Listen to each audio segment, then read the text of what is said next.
Majlis menjemput Nur Syuhada binti Muhammad Syukri dari SK Riam Batu 2, Miri, Sarawak untuk membentangkan kajian yang bertajuk Inovasi Roket Bom Qalqalah.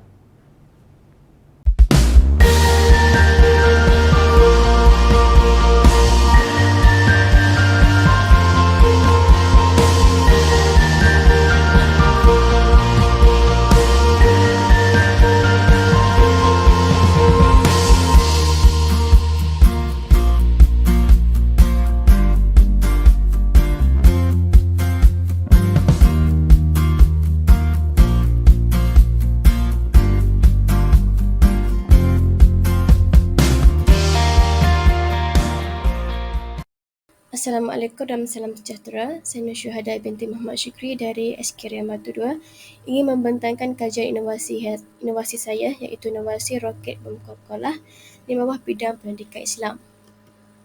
Ini merupakan isi kandungan untuk pembentangan saya. Untuk pengenalan, Qalqalah bermaksud bacaan yang dibunyikan secara melantun balik apabila huruf qalqalah disukunkan, iaitu sama ada sukun secara asli ataupun tidak asli. Jadi inovasi roket bom qalqalah ini hanya difokuskan kepada qalqalah sughra dan kubra sahaja.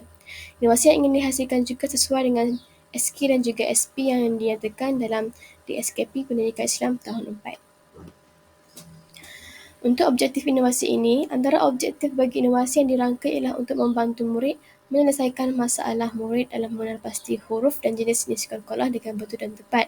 Selain itu, inovasi ini juga dirangka untuk membantu murid membezakan bacaan qalqalah sughra dan qalqalah kubra dengan betul dan tepat. Antara kepentingan inovasi ini pula ialah dapat memudahkan murid untuk membezakan cara bacaan qalqalah sughra dan kubra melalui analogi bom dan juga letupan. Manakala inovasi ini juga dapat menarik minat murid untuk belajar hukum tajwid qalqalah menggunakan kaedah didik hibur. Inovasi ini juga dapat meningkatkan tahap penguasaan murid dalam memahami konsep hukum tajwid qalqalah. Untuk pemetaan masalah, menurut Zainura Daud, murid lemah dalam mengingati dan memahami hukum tajwid dengan baik hingga menyebabkan bacaan Al-Quran secara bertajwid sukar dikuasai.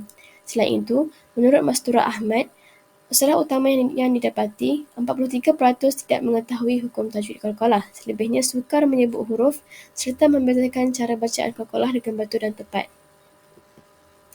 Manakala Anwar Hassin pula mendapati bahawa murid tidak mengingati huruf qalqalah dan memahami hukum tajwid qalqalah hingga tidak dapat membaca Al-Quran dengan tajwid yang betul. Selain itu, murid juga keliru tentang jenis qalqalah dan sukar untuk membezakan cara bacaan antara qalqalah sughra dan kubra yang betul dan tepat. Ini merupakan bahan inovasi saya, iaitu yang pertama, saya menyediakan lagu Baju dan Kotor.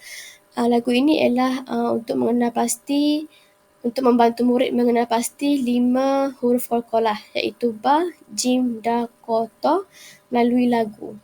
Jadi lagu ini menggunakan rentak irama lagu Chan Mali Chan. Seterusnya ialah papan analogi roket bom qalqalah. Jadi saya menggunakan inovasi ini dalam bentuk yang mawujud, yang mana papan ini akan merumuskan kedudukan dan cara bacaan antara qalqalah sughra dan kubra melalui analogi bom dan juga letupan. Okey, untuk aktiviti pengukuhan, saya juga menyediakan papan permainan roket bom qalqalah, yang mana permainan ini merupakan aktiviti pengukuhan untuk kefahaman mereka terhadap inovasi yang telah digunakan, iaitu lagu Baju dan Kotor dan juga analogi roket bom dan juga letupan. Untuk kaedah pelaksanaan, inovasi ini dihasilkan dan dilaksanakan berdasarkan kepada model pembangunan inovasi MICUP yang terbahagi kepada 5 fasa, iaitu pengenalan masalah, penjanaan idea inovasi, penciptaan produk, pengujian produk dan juga penjenamaan produk. Untuk fasa pertama, iaitu fasa pengenalan masalah, pengkaji mula mengumpul masalah yang dilihat melalui pemerhatian pengkaji melalui sesi PDP yang telah dijalankan kepada kelas tersebut, iaitu kelas tahun 4. Pengkaji mengemukakan cadangan kepada ketua jabatan bagi melaksanakan projek yang boleh membantu meningkatkan kefahaman murid-murid berkaitan hukum tajuk kolkolah dengan lebih mudah dan juga meronokkan. Untuk fasa kedua, iaitu fasa penjenaan idea inovasi, pengkaji menghasilkan beberapa lakaran berkaitan projek inovasi yang dihasilkan. Jadi lakaran awal ini dilakukan bertujuan untuk memilih dan menggambarkan idea yang terbaik dalam melaksanakan inovasi tersebutlah. Untuk fasa ketiga, iaitu penciptaan produk. Pada fasa ini, pengkaji mula mencipta projek inovasi yang dihasilkan berpandukan kepada lakaran awal yang telah dibina pada fasa kedua. Proses penciptaan ini mengambil masa dalam lingkungan 1 minggu bagi membolehkan projek yang dihasilkan dapat disiapkan sepenuhnya dan boleh digunakan oleh murid-murid. Untuk fasa seterusnya, iaitu fasa pengujian produk, pengkaji melaksanakan aktiviti uji lari menggunakan kit yang telah dihasilkan. Jadi, aktiviti uji lari ini dihasilkan bertujuan untuk menilai sejauh manakah keberkesanan projek inovasi yang telah dihasilkan.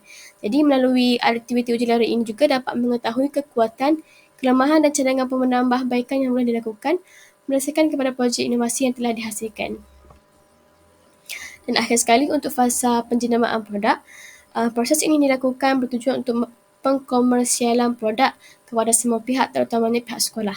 Dan pada itu, proses ini juga bertujuan untuk mendapatkan identiti produk yang tersendiri agar tidak diplagiat oleh orang lain. Untuk praktikal dan kebolehgunaan, produk inovasi ini praktikal digunakan bagi membantu murid dalam memahami konsep hukum tajwid qalqalah dan cara membezakan bacaan antara qalqalah sughra dan qalqalah kubra.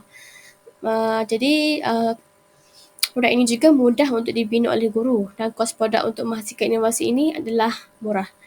Namun begitu, inovasi ini bukan terhad kepada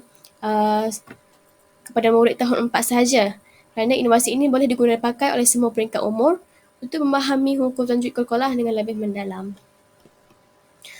Untuk impak inovasi, impak pertama ialah peningkatan hasil kerja. Jadi inovasi yang dihasilkan ini berupaya untuk membantu murid memahami hukum tajwid qalqalah dengan lebih mudah, kerana murid dapat memahami hukum tajwid qalqalah tersebut menggunakan teknik analogi dan teknik nyanyian yang telah diperkenalkan oleh pengkaji. Yang kedua ialah pembelajaran didik hibur dan belajar sambil bermain. Inovasi ini turut memperkenalkan permainan kit roket bom qalqalah yang mengaplikasikan konsep didik hibur dan belajar sambil bermain. Pembelajaran secara didik hibur ini bukan sahaja menghilangkan kebosanan murid dalam PDP tersebut, malah pembelajaran ini juga mampu untuk menarik minat dan fokus murid-murid untuk melibatkan diri secara aktif dalam PDP tersebut. Impak ketiga ialah menjimatkan masa dalam mempelajari hukum tajwid qalqalah. Jadi inovasi roket bom qalqalah ini mampu membantu murid memahami topik pembelajaran dalam masa yang singkatlah, kerana mereka dapat mengenal pasti huruf-huruf qalqalah serta perbezaan jenis dan cara bacaan antara qalqalah sughra dan qalqalah kubra berdasarkan lirik lagu dan juga analogi mudah yang telah dibina oleh pengkaji. Untuk pengembangan, penjenamaan dan perkomersialan produk ini masih lagi berada di tahap peringkat sekolah sahaja dan masih belum disebarluaskan kepada umum. Hal ini kerana pengkaji bercadang untuk membuat penambahbaikan inovasi dengan menukarkan bahan inovasi secara bahan mawjud ini kepada satu bentuk slide PowerPoint interaktif yang boleh digunakan secara offline serta boleh dimuat turun melalui telefon bimbit dan desktop, di mana inovasi yang dihasilkan secara digital ini boleh digunakan oleh pelbagai peringkat umur dan juga lebih fleksibel lah dari segi tempat dan juga masa. Jadi sebagai kesimpulannya, guru merupakan penggerak utama dalam memberikan kefahaman berkaitan hukum tajwid qalqalah semasa proses PDP untuk melahirkan modal insan minda kelas pertama bagi menepani cabaran yang kian mencabar. Jadi selain itu, inovasi yang dihasilkan ini juga boleh digunakan sebagai bahan bantu mengajar dalam bilik darjah supaya kaedah dan teknik pengajaran guru itu dapat divariasikan secara menarik serta mampu untuk menyampaikan isi pembelajaran secara berkesan. Sekian, terima kasih. Terima kasih kepada Nur Syuhada binti Muhammad Syukri atas perbentangan sebentar tadi. Para hadirin dijemput mengemukakan soalan melalui chat box YouTube dalam tempoh 5 minit selepas perbentangan.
Wave Beats Music.